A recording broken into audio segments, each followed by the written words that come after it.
What's up, y'all? I don't have anything in particular to talk about today. It's just gonna be like a little yap session. It is July 31st, 2026, and I saw a video yesterday about if you are young and hot, this is the time to get your belly pierced. And I hate to be that woman. I just hate to be that person, period. But somebody got to say it. Why are we encouraging belly buttons? Because somebody is young and sexy and probably clearly doesn't have many obligations or responsibilities. If you are young and sexy, start building while you're young and sexy so that once your age starts to go up, you will be able to remain young and sexy in spirit because you're not stressing about the direction your life is going in. A belly button piercing will make you feel good about yourself in a moment and when you wear a certain thing or when you're in a certain environment. But when you lay down at night at 56 years old and you realize that you're probably going to be going to work for another 9 years, maybe if you get to retire at 65, that's not much as a thing as it was back then. But you go to bed and you think about the fact that I got 9 more years of this. But I did get that belly button piercing when I was 18. Do you see? You see what I'm saying? We really have lost the plot. You know what? You know what? That's what I'm gonna name this. We have lost the plot. And this gonna be me addressing the internetization. We're gonna make that a word. The internetization of the world and the amount of people that bandwagon to validate this superficial and frivolous lifestyles. And it's always the people that have lived long enough to know that, okay, it is nice to have fun. But the position you're in and the reason you are sitting down and being able to get this advice is because you have realized some things do and don't matter. But we have to be careful when we are regurgitating that kind of stuff to people who haven't learned the lessons we have. You're coming from a perspective of, okay, I'm 30, I'm 40, I'm 50. Let me encourage you to have fun. You know, at 18 and 19, for some of us, having fun was the only thing we knew how to do. We didn't have the direction. And I speak from experience. So, again, not saying that this is everybody's plight, but for me, when I was 18 and 19, that's what I was doing. I worked for a little bit, then worked. I had a job for a minute, kept it, hold it down, for 2 or 3 months probably, then I quit. And I didn't build for myself because I didn't have an example in front of me to teach me how to do that. Y'all know I always got to give my disclaimer. I'm not saying that there are not people that share important issues or that encourage young people to start building for themselves. But from what I see online, majority of them are encouraging the hot girl behavior, the YN mentality, spend and get it right back. Not putting up for the future, not establishing any type of security for themselves or the people that are going to come behind them, if that's something that they even want. We're encouraging young kids not to even want to build families. Baby, a career not going to hold you in there. A career is not going to further that legacy that you're building. Imagine that. You're one of two or one of three or four or five kids from your parents or your parents, because a lot of us come from single family homes, single family, single mother homes or single father homes. You're coming from that, right? And you go out and you build this legacy for yourselves. Who's going to keep that legacy going if a career and millions of dollars is the only thing you're chasing? Let's say you get the million. You don't want kids, you want money, you want security. Once you leave, what's going to happen to that money? Even if you do have kids, once they leave, what's going to happen to the legacy you left? You have to leave something here that can be print. Like you have to leave your mark on something. Money, it does not matter who it came from. We already know this. We've already established this. One second. I had to get my head together real quick. You have to leave something here that's deeper than money. Write a book. Make your own documentary. Do something that does not rely on a transaction. Does that make sense? Like money is here, it lasts while you're here, it helps you have access to more things. But once you leave, that money is going to be transferred to somebody. And it may not be the person you want it to be transferred to. That's something that has never changed. So when you get your little share of it and you lose it, it's gonna be redistributed. It doesn't matter if, oh, so and so made 2.2 million doing so and so and so. How many people do you remember the money that you have in your wallet right now? If you have cash, if you have anything, money is a currency, right? It can be traded, it can be whatever. Do you know who had the dollar that's in your wallet right now? Would you be able to tell me if the money that you have was a part of somebody's fortune at some point? How would you know if that money, that dollar, that $5 bill, that $20 bill wasn't underneath somebody's mattress along with 20 million other dollars? You don't know that. That stuff is not important. It's a good thing to want to be better. It's a good thing to want to take your family out of poverty, but do not let that be the brink, the gist, the holy grail of your existence. Because I'm telling you, baby, I ain't left here yet, but I know you. You can't take that with you. You cannot take that with you. And it's not going to change how valuable you are when it comes to like that real measure of value. It does not change. We know this. Look at all the people in the Bible. Let me see, because my mic is echoing.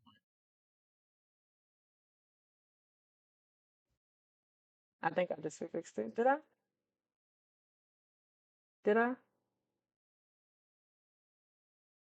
I don't know if I fixed it. I don't want to hear myself talking.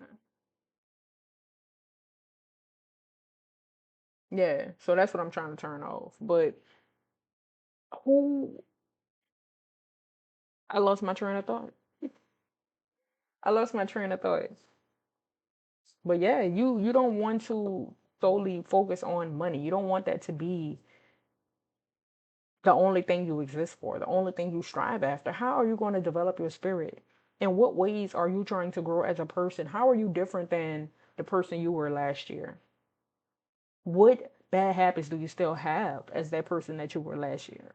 How can you change that going into the new year? What has changed about you? Like we all have a desire to be better. That's the reason we were created. We were put here to be fruitful, to multiply, subdue the earth, right? We were put here to improve the conditions of whatever situation we end up in. So it's not a bad thing to want to be successful. It's not a bad thing to desire more. We are godlike beings. We are made in his image. And when he was sitting there building everything and putting everything together, he said, okay, let me make this. Let me make that. Let me make this. And then he looked at it and said it was good. You have to come to a point where you realize what's worth sitting there contemplating and building on and actually naming. That's what my thought was. Look at the people in the Bible who were renowned, the people whose books we still recite to this day. And we don't even necessarily have to use examples from the Bible. The people whose names we are still speaking today, we know their names because of the value they brought to the earth. And it's most likely people with books, who wrote books, people who were speakers, activists. What they did, what they did is the reason that we still know their names, not how much money they made. Nobody cares. Nobody cares. Now, just another example. Let's just bring it to the modern day times. Um, we got Bill Gates, Jeff Bezos, Mark Zuckerberg, all of those people in that realm. What's the other man name? Elon Musk. We got all of them, right? We got Trump, everybody. Epstein, Bill Ackman, everybody, right? We know these men make loads and loads of money. But when we speak about them, what do we talk about when we talk about them? We don't worry. Well, some people do focus on how much money they make, but we focus more on what they did than how much money they have or made. When we think about Bill Gates, I think that's the Microsoft man. We think of Microsoft. We okay, he has money, but what's more influential? Once Bill Gates died, once Trump dies, once any of those men I named die, it's going to be a note that yeah, they made this amount of money. They were the top richest man in the world. But the impact, and I'm not saying that they're perfect people, but I'm just using them as an example to show you this the same concept as the people that were in the Bible. As Solomon, as David. We know them for what they did. Yes, they all went on to have riches on top of riches. Can't even count. But we remember Solomon for the wisdom, David for Goliath. What they did holds more weight than how much money they made. What are you bringing to the world besides trying to get your cut of the pie? And let me be honest with you. You're not going to get your cut of the pie as long as you're worried about what part of the pie you're going to get. You're not getting the cut of that because you want it for the wrong reasons. If you don't start with a source, if you don't start at the reason you were put here, then you can forget about the pie. You can forget about it. Because that's the only way you're going to get what's really worth being yours. And a lot of us not even supposed to have a part of the pie. We're supposed to be in the communities that we are in. We are called to certain situations. We are called to certain environments, to certain people. So we going to stay right where we at until we do what we supposed to be doing. We look at it goes back to that internetization. I got to learn how to say my own word. But it goes back to that. We are so busy looking at social media and seeing these people, these 19-year-olds running around in Bugattis and I don't know, McLarens, I don't know, high-rise apartments and millions of dollars of designer on. We looking at that and we feeling like we behind. That might be their purpose in the world. As superficial as it might seem and as it might look, that might be their purpose in the world. You don't know somebody's story is inspiring somebody else to do something or to break the mold, to be like them, maybe. I don't know. Everything exists for a reason. There's a day, look, there's a day for everything and for everybody, whether that's good or bad. What they are here to serve a purpose, whether that's for God's will or on the behalf of like something positive happening, or whether that's for God's will for the day of evil. You get what I'm saying? So we looking at people getting things that, you may not have known what they did to get what they have. Or if it's even theirs. People lie. But we look at that of somebody else walking in their purpose. It don't necessarily have to be, a negative perspective. We looking at somebody else walking in their purpose and saying, I want that, I should have that. Let me go and get this, let me go and get that. No. Until you lock in with God, the big one, the only, the truth, the word, the beginning and the end, the everlasting, guess who's gonna be fighting for a slice of that pie? For a long, long time. You and whoever else is doing it. And whoever else is doing it. Because there's nothing gonna come to you without cause. Not a curse. What's the verse? A curse without cause, it's not gonna land. And a blessing won't either. If you have not put in hours in that prayer closet, if you have not tithed, if you have not walked in your purpose, if you have not asked for clarity, forgiveness and guidance, wisdom, serenity, if you do not bear the fruit of the Spirit, you can forget about everything external. Everybody loves talking about Matthew 6:33, seek first the kingdom and righteousness and all this. Seek first the kingdom and his righteousness, and then everything will be added onto you. But y'all only want to focus on the added on. Y'all only want to focus on the added on. Before that verse, before 33, he tell you all the things not to worry about. And that's all the things y'all worry about. Yeah, I got to be fresh to that. I don't step without looking. Look. Oh, you seen them Fendi pins? Yeah, because I'm trying to build a bin. I want 2.2 mil. I'm trying to be the first millionaire and the first generation millionaire. Yeah, because you know I went to eat at Ruth's Christian. You know, don't worry about what you gonna eat, what you gonna drink. He not saying don't go to work. Jesus ain't say don't go to work. He ain't say don't want them things. He said don't worry about them. He said don't seek them first. He said don't pray after you handled all that, because that's what a lot of us do. Oh, we wake up. Oh, I gotta rush. I gotta get off the work. You rushing out the door. You ain't even thank the man for waking you up. You wouldn't be able to get up and go run out the door to go to work, drive a car to go to work, have a phone to scroll on if that's what you get up and do. Without him, he created you. He woke you up, and the person who made that stuff you use to go out there that you rushing to go out there and do. This is his world. This his world. So why you sitting up there saying you don't have the time? You have the time and a half. You own his time. He created this. You, every single thing. What you mean you don't have the time? You seeking all that first. You handling all that first. And prayer will be the last thing you do before you go to bed. Because you got the time too. You got the time too then.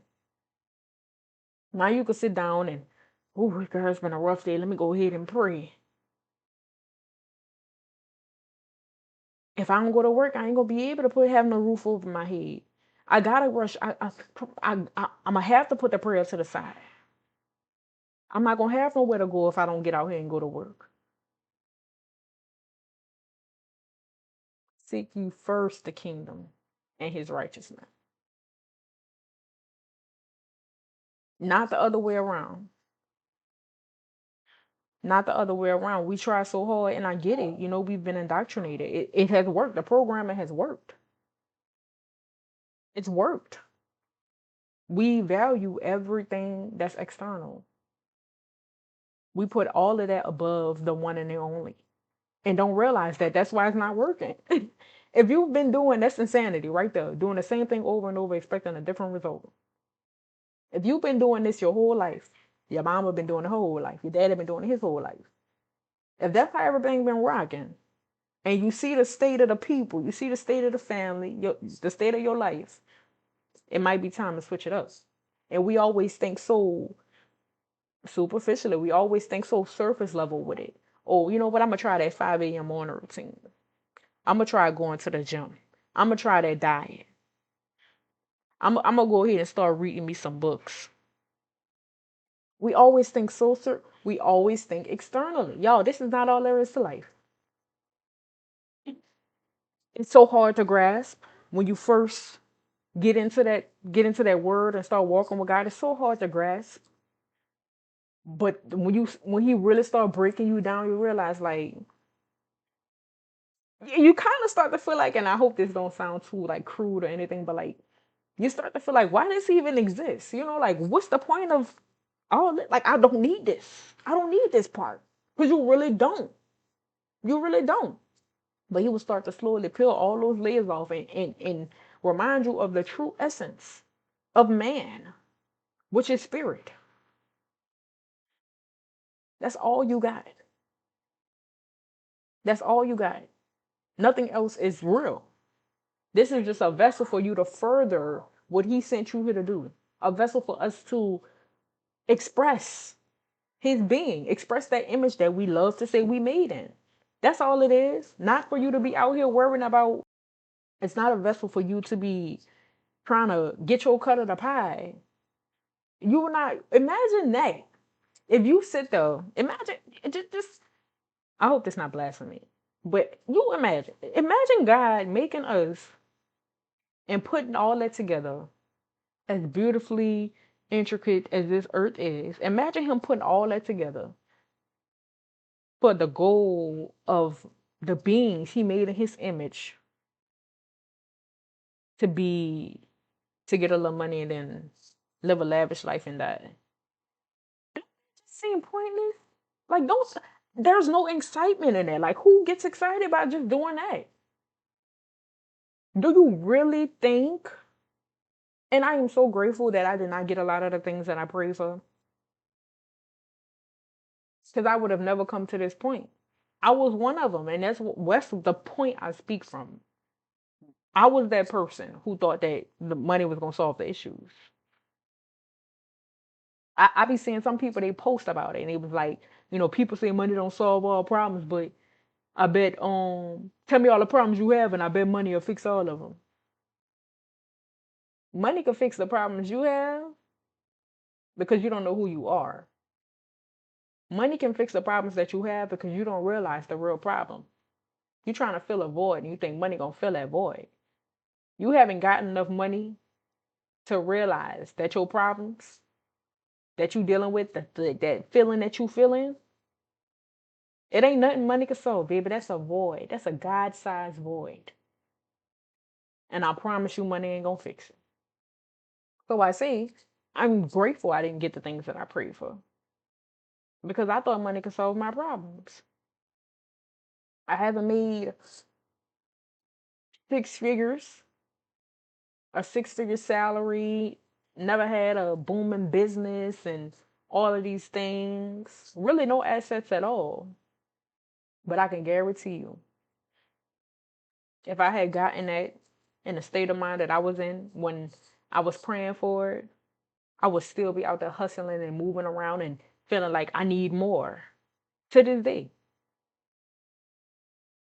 I would still be trying to fill the void because I realize now that what I need ain't out here. We are so much more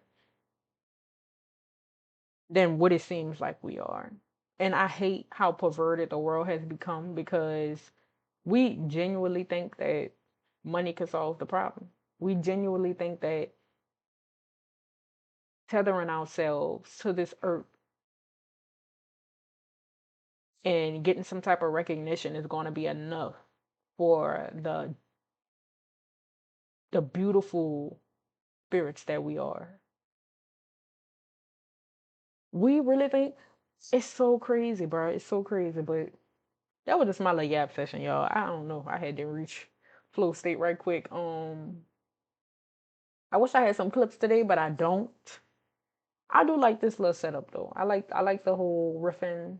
Not really even riffing because I didn't have any notes. I just went off the rocker. But yeah, money is not everything, and it can't buy. It could probably buy happiness, but it can't buy joy. Oh, shut that. All right, y'all.